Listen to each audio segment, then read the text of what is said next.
National Federation of the Blind, the Flint, Genesee Chapter Talk Show. Here it is, live and in color. Father Time, and setting in today for my co-host. We're gonna call her Sheila. Tell it like it is, four more. Oh, goodness. She's setting in for our normal co-host, Felicia Blink Them Eyes Bradford. How you doing today? I'm wonderful. I'm wonderful. Thank you. It's an honor.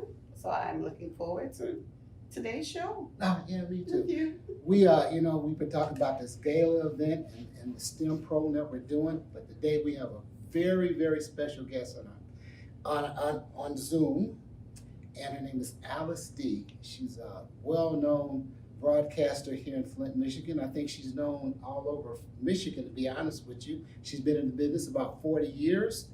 I had a chance to talk to her many years ago, and she encouraged me because when I first started going blind, and I just asked her a few questions, and the little conversation we had really helped me. So I thank her for that, and I'm really thanking her for today for being here. I'd like to say hi. Her name is Alice D. from 1420 WFLT AM radio.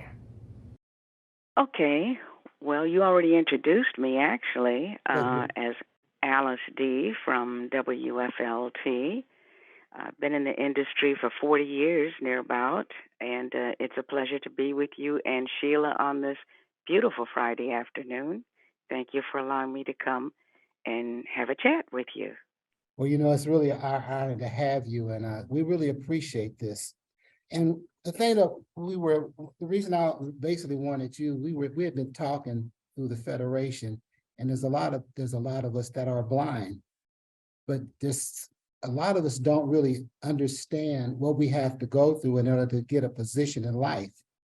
And you've been doing this for 40 years. And I guess what I want to do is maybe kind of ask, how did you maneuver through this with being blind? Because I know it's not easy, and a lot of I was born blind, and that makes a big difference. Rather than losing your vision later in life, I don't remember ever having any. I weighed 2 pounds 11 ounces when I was born, and I was born 2 months premature. And back in the 50s, they didn't do what they do now, and that is put a solution over the eyes to protect them. So we were just tossed in the incubator, and the giving of too much pure oxygen at birth is what caused, they say, is what caused our blindness. There's been a resurgence of blind babies recently in the last 10 to 20 years, but they don't know what's causing theirs. But I am blessed to know what caused mine. So I can't really speak on having lost vision because I don't ever remember having vision. So I was educated in special education through the Flint Community Schools, which back then had an incredible department for the blind and visually challenged students. The only thing I did not like in grade school is we saw the same teacher all day long. My life really didn't start jumping and getting interesting until I got in junior high school when I had to pass classes. And I was competing with regular students, if you will, as so they say, or sighted students. Right. Then I began to really experience some wonderful opportunities. I'm not knocking the special ed department and them having us in separate classes, but after a while for me, it got boring because the only one I was competing against was myself. Okay. And once I entered junior high school and high school, I was competing with several students my age and in my class. I graduated 16th of my class of over 600 some odd students from Flint Northwestern in the class of 1973. From there, I went to a summer program through Commission for the Blind. So they said to make us college ready, but our special ed counselors and teachers started teaching us how to function and be our own advocates to order our books and everything back in junior high school because we were told we were going to have to need to know how to do that. So I sort of already had a handle on that. But the summer program was fun.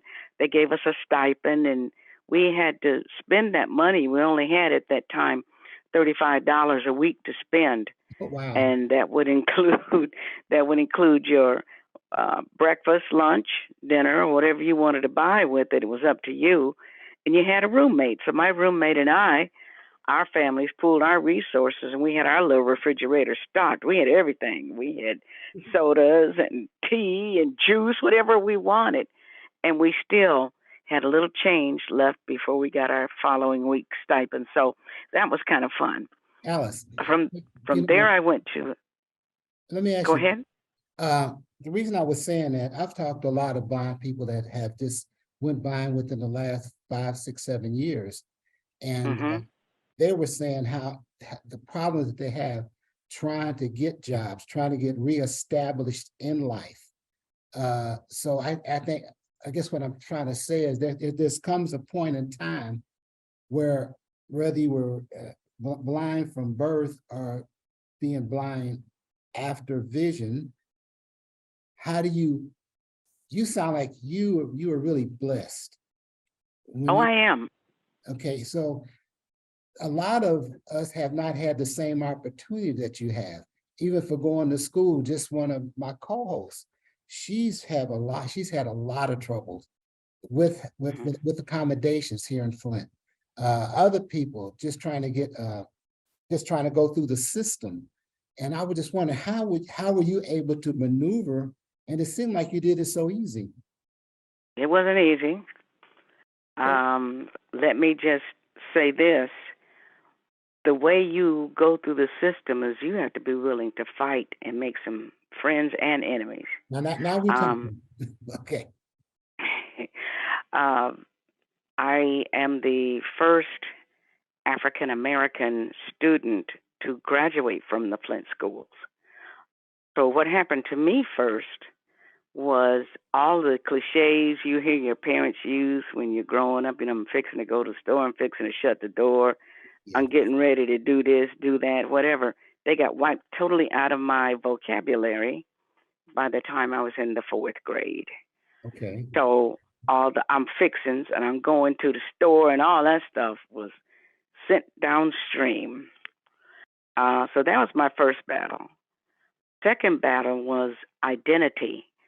Uh, I was never singled out as a black student until this one young woman, our teacher used to have us line up due to our, because of the color of our hair or our eye color. And so one day she ended up in front of me and she blurted out to the teacher and to all of us, I'm not standing in front of you, Alice, because my mother says you're colored. Okay. Well, that was a Mhm. reality check for me. Of course, the teacher slapped her, and I didn't think what to do. I was just stunned Right. that I had been singled out that way, but it was good to know. Yeah, I was African American. I didn't say I was colored, but that was the term she used. Yeah. And from then on, I knew I had to fight. But my teacher used reverse psychology, God rest her soul. We talked about that before she passed away because she would always come to Michigan in the summer and she'd always look me up and we'd have dinner. So one night we were sitting there having dinner and I said, can I ask you something? And she said, sure. I said, you used reverse psychology on me, didn't you? She says, yes, I did. And heaven help me if it had failed. But I knew the kind of family you came from. I saw it. And I knew you needed to be pushed and you needed to be made mad enough to move forward in life. And you've done it. And I'm so pleased with you. That made me cry. We all cried that night. Uh, but it's something that you just can't stop doing. And you have to have answers to questions that most people don't have to have answers to. When I worked for WFUM Public TV as the voice of that public television station back in the 80s, I was working through a program called OIC.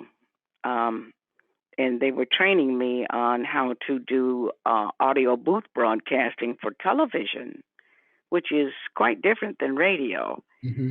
And I had been interning there for a while, and they kept me as an intern for so long, they eventually had to hire me Okay. because I had been working there for so long and I had accumulated the time. So that proved to be very helpful, but you have to look and keep your ear to the ground and be willing to make calls and not be timid about it. You have to have answers to questions that you never thought you'd have to have answers to. So Alice, Okay. Yes, so what you're saying is that in order for you to get help, you had to first be able to help yourself. And then exactly. when you find out what you want, you have to be able to fight for those things as your own advocacy, correct? Yes. You know, Yes, because you do have to be your own advocate as well as other people, because you're going to find people along the way who are so willing to help you. Um, One of the questions they asked me when I worked for Channel 28 was how was I going to transcribe all this print stuff into Braille so that I could actually do it. But I have a memory. It's not quite as good as it used to get. I'm getting older. But I was given data, and I would cut it right then. I would record it right then and put it on cart and have the promotions directors come down. She'd give me what she thought was just a horrible amount of production to get done in a week, and I'd have it done in a day. okay. And she approved it.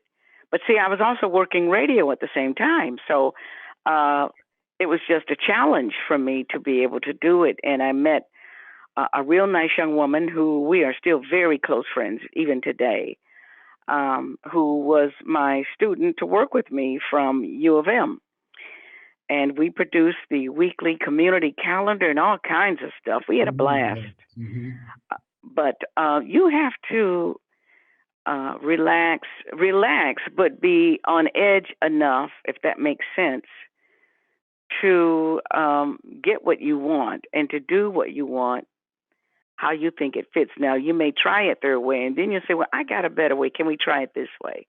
So, And sometimes my better way works, and sometimes it doesn't. okay, now, some of the challenges that you might have had, this personal challenge and trying just to overcome the sighted people, if you understand what I'm saying. That's a lot of, and I see that's a lot of problems that the blind have now. Because the way they look at us, the way they think about us, they don't think we can do anything. They don't look at us they don't look at it as a normal citizen. So I guess A lot of that depends on you. that is And true. And you know, and because, but let me explain this to okay. you. I can make fun of me being blind or visually challenged Yes. and laugh about it. Even when I'm at work, I may push a wrong button and just bust out laughing. My listeners know me well enough to know, she hit a wrong button. Or I'll just even tell them, well, push the wrong button there. Let's go over here and see if we can get something to work over here. And it works. But see, a lot of people, sighted people, they're very curious and they would love to be able to ask visually impaired people about I understand their that. blindness. Yes. But a lot of the attitudes that the sighted people get from us, the vibes that we send out, make them back off. But I'm so crazy that I tell them, ask me what you want to know. Yes. Right. I've been this way all my life. Ask me what you want to know. And if we can make the answer make sense to you, then we're going to relax and get along just fine and have a lot of fun. I even have to do that with my personal family. Yeah. Because yes. I am the only totally blind person in my family. Now, some of my family members are challenged in other ways, but I'm the only blind person. Okay. But my cousins and I, because a lot of them will say to me, as long as I've known you, I never knew how to walk with you. Well, come on, let me show you. There you go. My aunts even said that, as long as you've been our niece and we watch you do all this stuff, but we never have walked with you. I said, come on, let me show you. So make yourself available to be the person. Here, relax. Let me show you how this works. And my mom and dad would do the same. My siblings do the same. Uh, she's easy to walk with. Just let her hold your arm and just go on and walk. And Right. then they walk. I said, why are you walking like you're on eggshells? Do you walk this slow all the time? Well, no, I walk. I pledged with 19 women when I was in college. I was the only blind person online. Walk. Yeah. And it puts them at ease. But you've got to be willing to find yourself in a position where talking about your blindness doesn't make you angry. So you may say you're okay, but people can look at your face and know that you're ticked off and you don't really want to talk about this. Yes, that's so Mhm. true. That is so true. And that's when I first, when I started going through this transition, a lot of the blind people that I was meeting that had the same eye disease that I have, they were Hmm. angry. They were so angry, and I asked them why. And they said, because my vision. I said, my vision's like that too, but I'm not angry. I believe in educating other people too. I love them to ask questions. They see me walk the rope, the top rope, and they say, how do you do that? And I say, one foot in front of the other one. And I do teaching moments at different businesses in order for them to understand how to deal with a blind person when they come to the room. And what you're saying is so true. And I'm glad that you are speaking that. Did you have problems because of your blindness at any of the jobs that you've had over the years? Getting the jobs was the hardest part. Now, Commission for the Blind did find my first employment with General Motors, but my degree is not in assembly; it is in broadcasting, and they kept hiring me and laying me off, which is what they do anyway, and it has nothing to do with being blind. They do it period to everybody until you can establish your seniority. They call you to work. You work 80 days, you get laid off for 40. They Right. call you back, you work 90. You get 90, that's seniority. Yes. But then they want you to have a secondary seniority, and you have to work an additional 30 days at another plant. And they will let you almost get that secondary 30, and they will lay you off. And they laid me off so much till I got fed up. And I said, well, my degree is in broadcasting. What am I doing? The money was great, and I enjoyed making the money, and they had jobs that I could do. I was blessed to represent uh, former President Jimmy Carter's Council on the Employment of the Handicapped in D.C. My job and I were the display from General Motors Flint. Oh, wow. Um, and I actually did my job on site for them that whole week. I got wined and dined and treated and stayed at the Washington Hilton for a week. And oh, man. And everybody felt that they should be the ones to go with me from my plant. And they let my mom come with me instead. And Okay. some people were kind of really, they felt put out. But the plant said, both plants, because my mother worked for Chevrolet Metal Fabricating, and I worked for, at that time, Fisher Guide Coldwater Road before it went out of business, Mhm. You before know, they shut it down. you mentioned about school. Did you and your sister go to school together? We didn't go to school together until we were in college.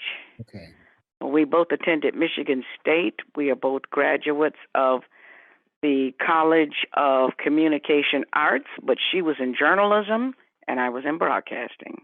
And so in that, is And that, she has her journeyman's license as a journalist. She's retired now. oh, wow. But Now she you, wrote for the Flint Journal for years. Now, she walked right out of high school and college into her job. I now, wasn't so fortunate. were you working at Wham at one time and going to school at the same time? I was interning at Wham, what is now WFLT. The call letters belong to the same station, both sets. So And I is that, did, as a matter of fact, I did 2 internships at Wham. One of the fellows would let me come and be on his show at night. He was a very good friend of mine, and he was a very strong advocate for me. And I would broadcast with him for a little bit, and it was fun. I was kicking it around. yeah, So that was the first internship. But the second internship at Wham, I was finishing up my undergrad work, and I was shadowing Sam Williams okay. and also producing a series called Soul Spotlight, which was a 12 to 15 week series. I did all the production. I did a job corner. I interviewed interesting people, and then the late Sharon Regal and I did a broadcast with WFBE called the VIP Hour, and she and I produced the program. I did a lot of the interviews, and she shared up to date information for the blind and visually handicapped. Now, a lot of people felt that I should not have been doing anything for VIC because they told me I wasn't educated. Or actually, they were jealous and they did not know if I was educated or not. Let me Because at ask the you time something. I was doing this, I was in college. How did you, what accommodations did you use to do this? Or was it because of your memory or just, how did you do this? I've been wanting to broadcast since I was 9 years old. As a matter of fact, when I got into my first telecommunications audio broadcasting class, we had to go into the studio and actually do a show. And they said, well, what's your air name? I said, oh, I don't know, because I used to make up all these real fictitious, weird-sounding names so people wouldn't know who I was, you know. Okay. So I opened my mouth, and the first thing that fell out of it was Alice D., which is my first name and middle initial. And I said, okay, Lord, I hear you. This is who I am to be in this business, Alice D. So I've been Alice D. I mean, I am and have been Alice D. all my life. Wow. But it's memory and it's being able to write and think about things as you're thinking about things, you're putting them together in your mind. And the finished product always surprises me because sometimes it comes out a lot better than I wanted it to. Okay. What I about had the privilege. What about equipment? What type of equipment do you use for? You just use Same thing everybody else does. The equipment that frustrates me daily. I say that because a lot of our CD players have minds of their own, and you never know if they're going to work today or not. So I use the same thing that everyone else does. I label the music in Braille with Dymo labeling tape, and I have a little slate and stylus, and I will ask persons what the particular project is as they're being added into rotation. I Braille their label and label the side of the CD case. That all works good until somebody puts the wrong CD in the wrong case. Yeah. Which can be very frustrating. But I also have to type up a play sheet. Most people think radio is just playing music, sitting back there. And no, it is so far from that. I was helping the national, I think it was National Federation. They had a job bank, and they found out that I was a totally blind broadcaster in the area, and they had a lot of students shadow me over the years. And the kids came in, oh yeah, I'm going to be an air personality. I said, we'll see if you feel the same way when you walk out of here. Most of them didn't, because they found out that there's so much more than just playing music and talking on the air.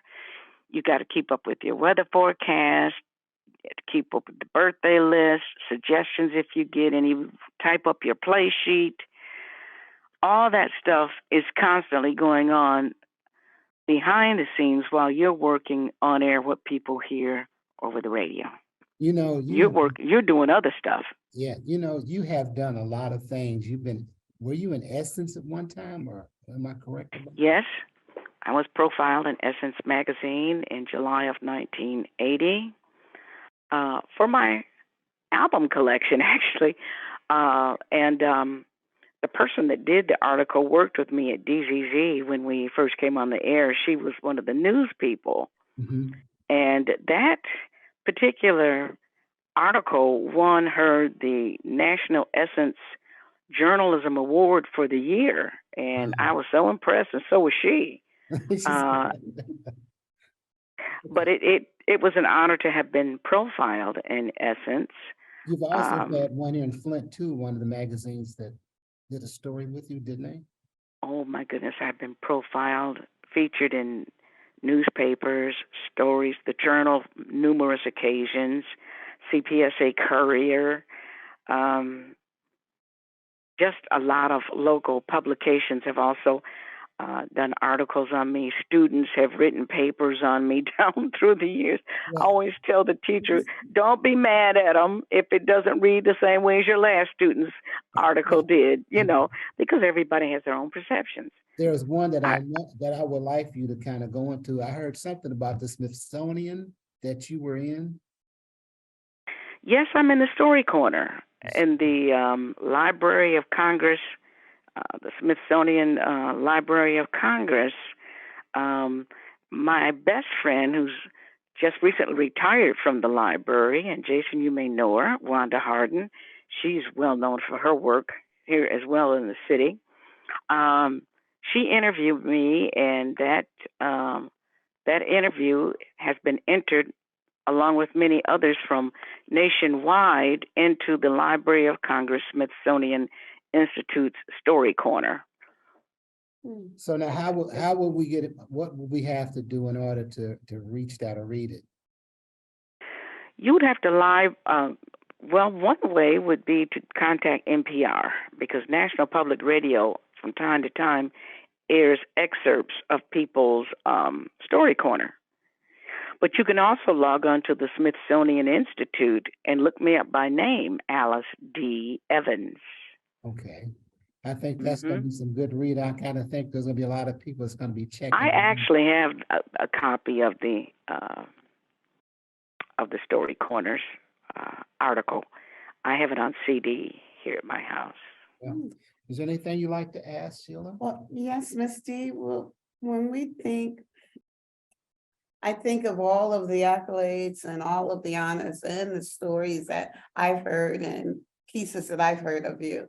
When I look back, or if I had to ask for the visually impaired that was born without sight, or those that have lost their sight, what would be two things that you would give them that they should put in their toolkit, I should say, or their toolbox, and go, you know, if I stand on these things, this will work? What would be two of those things that you could recommend for us? Have a good faith base, because you're going to have some very dark days, whether you were born with vision or without. There are going to be some very low moments where you just don't feel like you belong to anyone or anywhere. And only you and God can work through those moments. Yes. And the second thing I would say to you is don't try to be anyone else but yourself, because you'll fail. If you try to emulate me or Jason or Leo instead of being Sheila, you're going to fail. Yes. Because we're all unique, individual human beings that the good Lord has blessed and put certain things in us to share. And a third thing I would put in my toolkit is be yourself. Yes. When you introduce yourself to people, because not only do blind people have this challenge, anyone with a disability does, especially a visual one. Mm-hmm. Some people can't find a person because they didn't go past their crutches or their braces or their canes or their wheelchair to find the person. Yes. They stopped at the challenge, the wheelchair or the cane or the crutches, and they didn't try to find out who was using them. What were they really like? Were they unique? Were they fun? My sister and I are still the talk of Flint's North Side because we were the first kids that many Black people knew of that had a tandem bicycle. Mm-hmm. And my parents had to buy us a tandem bicycle because my brother had a bicycle and my sister had a bicycle, and they didn't buy me anything, and I was mad. I told them I wanted a scooter, and they told me I could get one later, and I did get one later, but I wanted a bike. Mm-hmm. So every time my brother put his bike down, I stole it. And I just go riding all up and down the street, you know. There was a parking lot behind our house, and I'd go riding around in the parking lot, and he's crying because Mama, Al took my bike again, you know, and my parents said, okay, we're going to have to get them a tandem. So my sister and I were cool because we were riding a tandem bicycle through the neighborhood.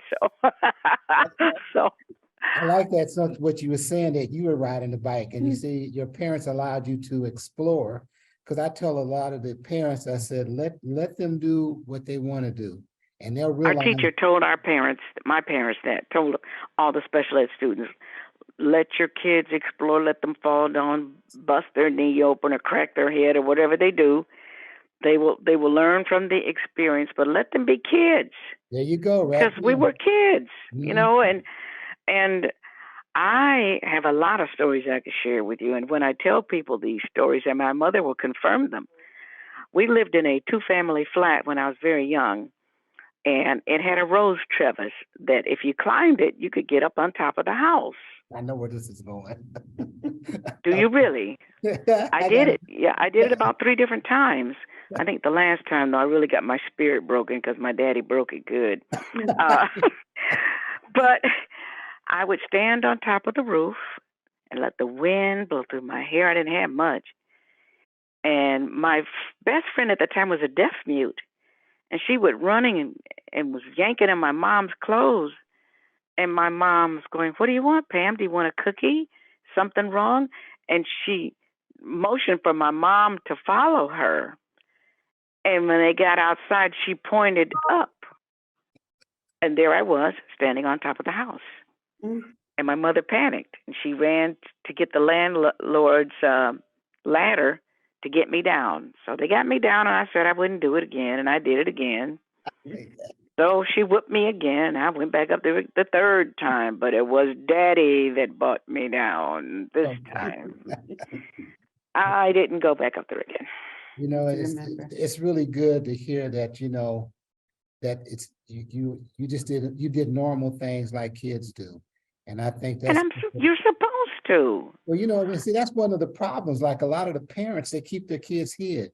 I know people are so Oh, that's a whole nother subject that we should touch Another on because topic and subject for us, but when we allow independence and allow us to be able to do those things. Because Mhm. I do have to do a shout out to our sponsors. We have a minute break here. We would like to thank all of our sponsors that are helping us with the National Federation of the Blind Flint Genesee Chapter Gala. We have the Flint Community Foundation, we have Do It Financial, we have Huntington Bank, and we also have Elka Credit Union. Elva Credit Union, we have ASL. Ring that and bell for ASL. Ring that bell for ASL. And of course, we have Go at Mechanical, which is also helping us, assisting us.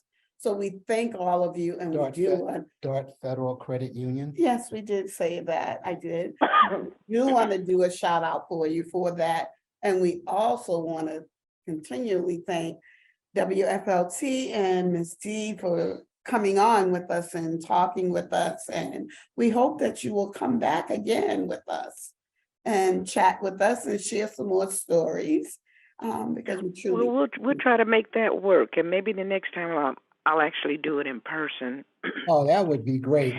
Because getting into Zoom is a challenge by itself, especially when you're holding the phone and reading the paper and trying to call the number and it throws you out. I always have we really issues with it. like to thank you again. I appreciate you doing this. I really do. And I know this is going to be one of the most liked shows that we've had because you let everybody know that they can make it. All you have to do is, it's up to you. If you have that desire and tenacity and the support and the love of God and showing favor towards you, you can make it without a doubt. And you have. You've done a lot of things in Genesee County. And just over the last couple of weeks, I mentioned your name and everybody said they either know you, or met you, or heard of you. Uh-huh. We thank you. We invite you again. Oh, excuse me. It's been allergy season today. Thank you. We invite I you thank you for the opportunity as well. and join us on June 24th at our gala, The Right for Sight Gala. It will be held at the Flint Institute of Art from 6 to 9 p.m. And tickets can be purchased at the Music Planet. No. The Music Planet. Music There Planet. you go. And ticketsprice.com. I love doing that, see. I'm gonna leave it. I'm going to say no more, but say thank you and leave it in the hands of Father Time.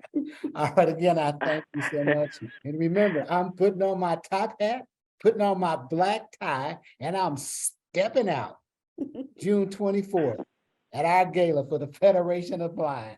Be there and listen for Alice D on 1420 AM FM radio. Was it 10 to 2? AM, yes, AM 1420 from 10 to 2. Actually, I start earlier than that, anywhere between 8 and 9, but I'm there till 2. So, Okay, well, you know and what? I just want to say one thing in closing. I want you to know, too, that even though a lot of people have heard of me, and a lot of people will tell you things about me, I must admit, we also have haters. You Yes. know, I'm just going to be real with you. You mentioned my name to some people, and they just don't want. Yeah, I know who she is. I know who she is. You know, and that's the end of that story. But I'm grateful that most of the people that I do talk to do love me. So I'm grateful for that. But there are, you have to deal with every aspect of life, and sometimes they just don't. They just say those things because they don't know me. You see. Jealous. Envy. And Don't know and can't understand, but we appreciate you and all of Well, those thank things you. spoken. And I always say, I know a man that all of the people at the table didn't like him either. That's so true. Oh, thank you. Yes, ma'am. Okay. Right. So with Amen. that, Yeah. we But thank. you just have to be real with it. Not everybody's going to like you, Mhm. but they have to respect you because a lot of people in this industry did not like me. But once I got in it, they had to respect me because they told me I wasn't going to succeed. And look at you now. You make all of them look bad right now. Again, we'd like to thank you again, and we really appreciate this. I personally appreciate this. I thank you, and The National Federation of the Blind, Flint, Genesee chapter have been honored to have you, and we welcome you back Well, anytime. thank you. Okay. Well, you let me know when it's good, and I'll start finagling things because I'm really trying to empty my plate as I get closer to retirement age. okay. Awesome. Yeah. We'll make sure whatever's left over there is going to be real good when you come back on. Okay. Thank you. All right. Thank you, audience. We welcome you and we thank you for joining us today. We do meet the National Federation of the Blind, Flint, Genesee chapter, the third Thursday of every month at the Flint Public Library. And we host and do our shows and taping from the Genesee District Library. And we thank them. All right. You have a good day. And like I say, we'll see you soon. Bye-bye. Right.